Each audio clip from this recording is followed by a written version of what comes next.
Hola, bienvenidos. Estamos aquí nuevamente para discutir este libro, El sistema político, teoría y praxis de Juan Francisco Valerio Quintero. Me informan que Juan Francisco Valerio Quintero ya se jubiló, así que ya pues ese insigne profesor ya está en su casa escribiendo libros para la posteridad. Entonces, dada esa información, me permitiría hacer un breve resumen de lo que se ha comentado hasta ahora, al menos en el video previo. Ya estamos en lo que es la segunda sección del libro, el segundo capítulo del libro que se llama El concepto de sistema político. En el primer capítulo, Valerio nos habló en forma abstracta del concepto de sistema y de ciencias sociales. Ahora nos va a hablar del concepto de sistema político y en el capítulo siguiente va a aplicar estos conceptos a un caso concreto, las elecciones en Zacatecas en 2010. Hasta ahora lo que llevamos en claro es que Valerio no aplica de manera muy rigurosa los resultados conceptuales a los que llega. Y vamos a ver ahora otra instancia de eso.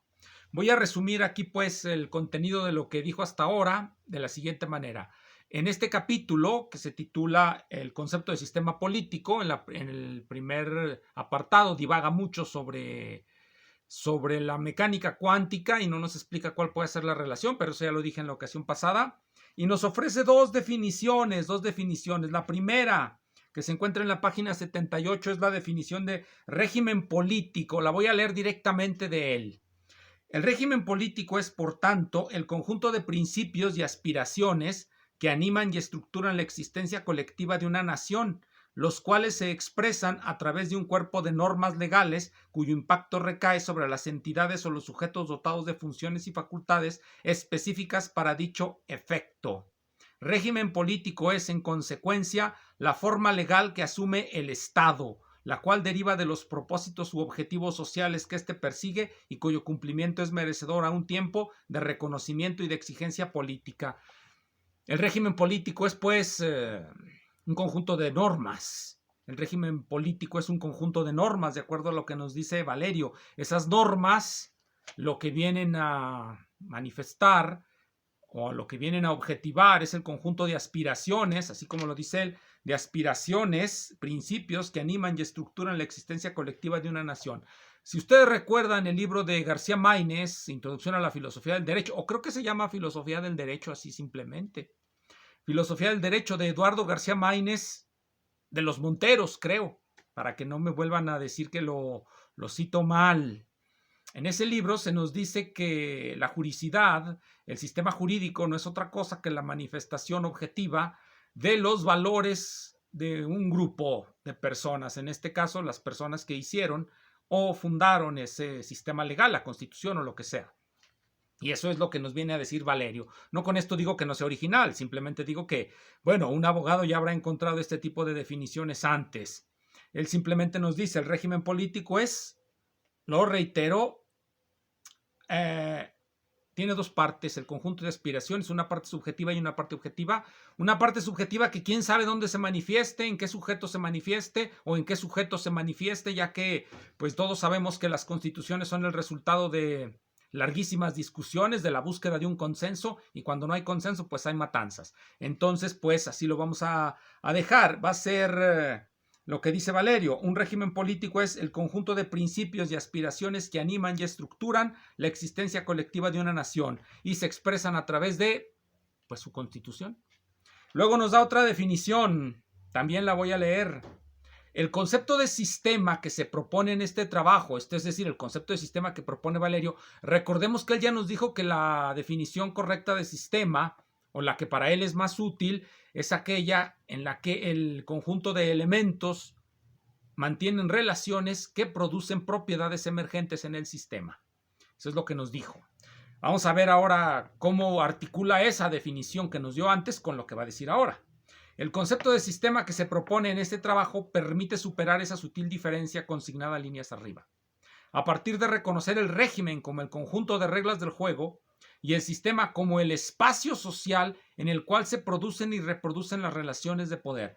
El sistema es pues el espacio social donde se producen y reproducen las relaciones de poder. He ahí pues lo que ha avanzado Valerio. ¿Cómo se conecta esta definición ya para sistema político con la que dio antes? No nos demuestra que en ese espacio de relaciones de poder ocurran fenómenos emergentes. Uno esperaría que sí, como ya lo dije antes, pero él nos lo debe de demostrar o al menos debe de decirnos algún ejemplo o algo para conectar una definición con otra, para que haya esa conexión entre lo que va diciendo, para que no se nos quede perdido. El texto debe mostrar cierta unidad, si bien la unidad quizá no existe en la naturaleza, porque Valerio cree que no, sí debe de existir en nuestros textos, pero bueno, no nos lo dice. Y aquí viene otro problema. Después de esto, se va a embarcar en una discusión con lo que él llama la escuela elitista de la política, en la que él identifica a Robert Michels, un alemán, a Vilfredo Pareto y Gaetano Mosca, italianos. ¿Por qué los cita? O sea, ¿cuál es la utilidad de citarnos a estos tres personajes? ¿Por qué los introduce en el texto? Lo único que dice es, después de que nos da las definiciones, dice: la noción de sistema político hunde sus raíces en los debates mantenidos al seno de la sociología y la teoría política, cuyas aportaciones suelen agruparse bajo la denominación de teoría de las élites. Esto es, bueno, críptico al menos. Con esto pretende conectar una discusión, bueno, una serie de definiciones. El sistema político es un espacio donde se producen y reproducen las relaciones de poder. En este caso, pues el Estado, principalmente su ojo es el Estado, él se apunta al Estado. Y luego nos va a hablar de Gaetano Mosca, Robert Michels y Vilfredo Pareto. Y dice, y esto es donde está lo críptico, la noción de sistema político hunde sus raíces en los debates mantenidos al seno de la sociología. Bueno, está bien. Y la teoría política, pues sí, cuyas aportaciones suelen agruparse bajo la denominación de teoría de las élites. ¿Quiere esto decir que la noción de sistema, que pues sí es una verdad de perogrullo, hunde sus raíces en debates mantenidos al seno de la sociología y la ciencia política, que todos esos debates entre la sociología y la ciencia política se resumen en la teoría de las élites? ¿Eso es lo que nos quiere decir? Pues eso sería la manera de conectar yo no sé qué con qué, porque antes estaba hablando del sistema político como el espacio donde se producen y reproducen las relaciones de poder, y ahora nos va a hablar de Gaetano Mosca y Vilfredo Pareto. Supongo yo, pero esto es algo que nos debería decir el autor, no yo suponerlo como lector, porque yo puedo suponer lo que yo quiera. Yo supongo que es porque Vilfredo Pareto, Gaetano Mosca y Robert Michels tienen una teoría elitista que involucra el poder. Aunque eso no nos lo dice él, bueno, aquí entre el paso de un párrafo a otro no nos lo dice, nomás nos dice que hay un vínculo teórico entre estos tres, etcétera, y de hecho ni siquiera discute a profundidad, bueno, ya ni de pasada algún texto de estos autores, cita de segunda mano, tiene esa maña su estudio, citar de segunda mano, cita lo que dicen otros, no nos dice o nos cita a Gaetano Mosca y pues nos discute algún texto de él, no, cita lo que dijeron otros sobre Gaetano Mosca. Luego lo mismo pasa con Robert Mitchell, cita la ley de hierro de las oligarquías, pero no nos le explica muy bien y no nos da cuáles son las razones que tiene Mitchell para decir eso. Y pues no cita a Mitchell. Igualmente habla de Vilfredo Pareto, pero también habla de segunda mano y no nos habla bueno, ahí sí cita un artículo periodístico de Vilfredo Pareto. En Vilfredo Pareto sí cita un artículo periodístico, pero en nosotros no. Y esto es muy, muy importante. Bueno, no sé si sea importante para lo que dice antes o para lo que viene después, porque si yo fuera el editor de esta obra, le hubiera dicho a Valerio que o nos dice cuál es la relevancia tanto del párrafo sobre mecánica cuántica como esta discusión de Vilfredo Pareto y Gaetano Mosca y Michels para su texto, para su tesis fundamental, o mejor que lo suprima, pues puede suprimir todo lo de mecánica cuántica y no pasa nada. Puede suprimir prácticamente todo esto y no pasará nada. ¿Por qué? Porque después de hablar de estos señores, de medio explicárnoslos, se va a volver sobre Parsons y lo va a citar mal. En la página, aquí, ya después de que habló mucho de Michels y de todos esos, en el párrafo que se llama Política, Poder y Sistema, vuelve sobre sus críticas hacia la teoría de sistemas que según él desaparece el ámbito del poder, y en un párrafo, en un cierto momento, empieza a hablar de Talcott Parsons en la página 101, menciona a Parsons, que tiene un trabajo según Valerio, tiene un trabajo Talcott Parsons que se llama The Theory of Social System. Bueno, si uno revisa la bibliografía de Talcott Parsons y además no nos cita cuál es la editorial que sacó este libro o qué, o si es un artículo o qué dice, publica su trabajo de Theory of Social System, quizás es un artículo, pero no nos dice si es un libro, un artículo, no nos dice nada. Si uno busca la bibliografía de Parsons, los libros, en los libros no hay ninguno que se llame The Theory of Social System, hay uno que se llama El Sistema Social o The Social System en inglés. Luego, en la siguiente página, unas páginas después, en la página 106, cita a Talcott Parsons en la nota 80, Talcott Parsons, El Sistema Social, pero no nos dice de qué edición lo está sacando, nomás nos dice El Sistema Social, página 12. ¿Qué edición es? Nada. Bueno, dejémoslo por la paz. Volvamos al meollo fundamental de esto, que estos son, digámoslo así, que el aparato crítico de Valerio es muy deficiente. Pero vamos a las ideas, olvidémonos de los aparatos críticos, seamos indulgentes. Aunque bueno, habrá mucha gente que al ver eso ya lo tira a la basura. Yo no, yo quiero ser indulgente y discutir lo sustancial, que son esos conceptos que nos dio de sistema político y de régimen político. De sistema político y de régimen político. Esos conceptos son los interesantes. Bien, pero el problema es que una vez que nos los da, debemos de tener en claro que él estará en contra de cualquier definición que le quite centralidad en la teoría política al Estado, al derecho, porque pues para él eso es lo fundamental, el Estado, el poder y el derecho. Entonces va a hacer una cita muy breve de Michel Foucault, donde ustedes recordarán alguna tesis de Michel Foucault, donde pues menciona, sobre todo en esos artículos de la microfísica del poder, que Valerio cita otros, bueno, Valerio puede citar lo que él quiera, donde nos dice y sustenta Foucault la tesis de que pues el Estado, si bien es la concentración del poder, pues el poder en realidad tiene vasos capilares a lo largo de toda la sociedad, se distribuye a lo largo de todo el sistema social, bueno, no dice sistema social, de toda la estructura social.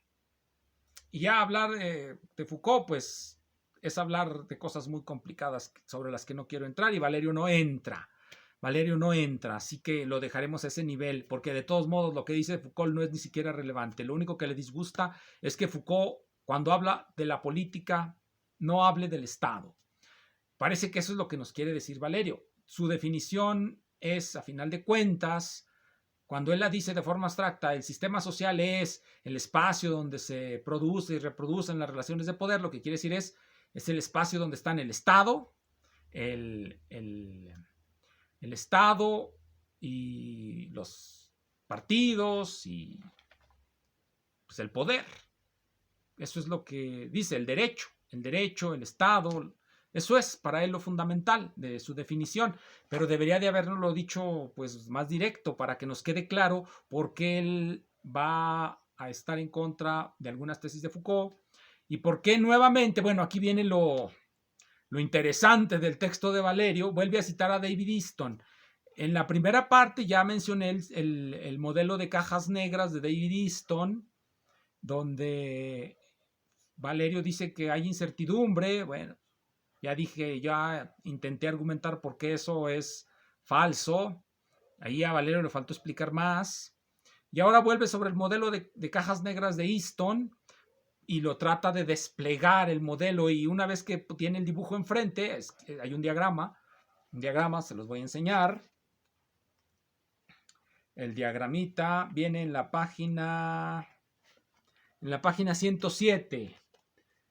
Que ni siquiera es un diagrama que él haya tomado de Easton, lo tomó de otro autor. Bueno, es que Valerio todo lo toma de segunda mano Y lo primero que nos dice Valerio es, vean el diagrama, en el diagrama Easton no coloca en ningún lado una región donde esté el poder, donde esté el Estado.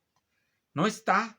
Hay sistemas sociales, de personalidad, biológicos, ecológicos, pero el Estado no está. La definición de Easton no funciona. Pero bueno, aquí el problema es que según Valerio, él ya había pues argumentado en contra del modelo de David Easton. Ya nos había dicho que ese modelo no funcionaba porque aplicaba conceptos de la mecánica cuántica, de la microfísica, el concepto de incertidumbre, lo aplicaba a la ciencia política, eso nos había dicho antes. Ahora, cuando nos menciona y despliega el modelo de David Easton de manera más clara, por ningún lado se ve la incertidumbre, por ningún lado se ve la aplicación de los modelos de la microfísica o de los conceptos de la microfísica. Entonces, por eso digo, el primer capítulo, pues ese capítulo donde habla de la mecánica cuántica lo puede borrar y mejor que nos deje con este. Y así no vemos tanta incongruencia en el texto, así no se ve tanta incongruencia. Y ya aquí pues está claro cuál es su argumentación. Su argumentación es que toda definición de la ciencia política que no incluya al poder y al Estado y al derecho, pues es una mala definición. Esos son los conceptos fundamentales. Eso es, a final de cuentas, su definición de sistema político, tal cual yo la reconstruyo de lo que voy leyendo, porque el texto es, bueno,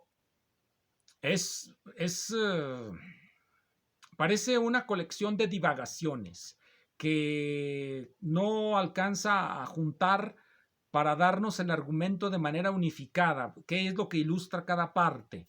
Pero bueno, cuando uno lo lee así, más bien parece clara la definición de Valerio. Ya uno la deduce de ahí, de lo que va diciendo, tratando de encontrar sentido entre una parte y otra, cosa que debió haber hecho el autor, no el lector. Porque pues, como son o parecen recortes incoherentes, otra persona al leerlos puede juntarlos de otra manera. Yo los junto de la manera que me parece más coherente. Su definición de sistema político es el conjunto o la región en donde se encuentran ubicados el Estado y el derecho, que son los escenarios del ejercicio del poder. Ahí es, sí, más o menos. Y cualquier otra definición peca de vaciar de contenido a la ciencia política, porque ese es su único contenido, su contenido fundamental, aquel contenido que la distingue de otras ciencias. Y aquí entramos nuevamente en problemas, porque él ya nos había dicho que las ciencias sociales son un todo, el todo de las ciencias sociales, que no se pueden autonomizar. Y aquí él hace grandes esfuerzos por encontrar el contenido específico de la ontología regional, digámoslo así, de las ciencia política, si nos había dicho que no, que tenía conexiones con la economía, con todo, y ahora se tarda mucho en mostrarnos que sí se puede separar, que sí se puede, que tiene una definición propia y en ese sentido no se confunde con las demás y por lo tanto tiene un ámbito específico, el ámbito del poder, que es el Estado, que es el derecho. Bueno, ese es el problema, que parece que no aplica lo que va obteniendo. Las definiciones que obtuvo en el primer capítulo, el sistema para ser sistema debe poseer propiedades emergentes y no hay autonomía en las ciencias sociales, son un todo. Esas son sus conclusiones del primer capítulo. En el segundo capítulo nos ofrece una definición de sistema político en la cual nos muestra que el sistema político pues no opera como un todo, sino que se puede individualizar y pues con la definición que ofrece el sistema político nunca nos demuestra que ocurren fenómenos emergentes. Nuevamente lo reitero, uno pensaría que sí, que en la interacción que hay entre los elementos que componen el Estado y el derecho, pues obviamente las reglas del derecho pues no se mueven solas, las mueven los individuos, que son los elementos del sistema. Entonces pues uno pensaría que hay fenómenos emergentes, pero él tendría que explicárnoslos, mostrárnoslos, no uno imaginárselos, saber si entendió bien lo que dice Valerio, porque pues él es el autor. Y cuando habla de Gaetano Mosca, bueno, pues de Gaetano Mosca, Wilfredo Pareto, pues también esas discusiones se pueden quitar porque no abonan nada, no contribuyen a hacer más claro el elemento sustancial de sus tesis. ¿Qué nos importa la teoría de las élites? ¿Qué nos importa? ¿O qué quiere ejemplificar con ella? ¿Que el poder aparece ahí? Pues podría ejemplificarlo con muchas otras cosas, o podría decirlo más claro, o podría ser simplemente una nota a pie de página en las teorías de Gaetano Mosca, la escuela italiana de las élites, bla, bla, bla, aparece. Y no nos explica la ley de hierro de las oligarquías. Bueno, se las voy a explicar, nada más por el gusto de explicarlas. La ley de hierro de las oligarquías nos dice que no es correcto creer que las masas mandan. Las masas no mandan. Lo que manda es una breve oligarquía. Y hay 3 razones para ello. La complejificación de la sociedad. Las sociedades modernas son cada vez más grandes, más separadas en diferentes ámbitos de especialidades. Michels fue, recordémoslo, un discípulo de Max Weber, y esta es la teoría de la modernización como creación de ámbitos separados, como fragmentación de la sociedad en ámbitos de especializaciones diferentes.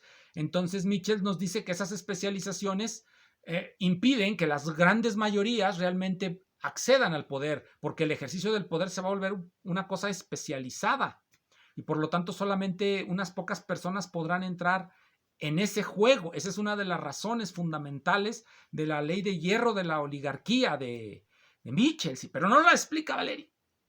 Por eso Michels, más que estar en contra de la democracia, pretendía demostrar que la democracia, pues en realidad no podía tener lugar, debido a que se volvía una especialización la política.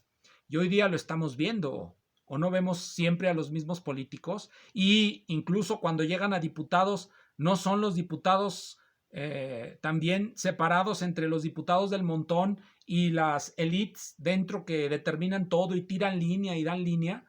Eso demuestra que la ley de hierro de Michels funciona. Bueno, nos vemos a la próxima.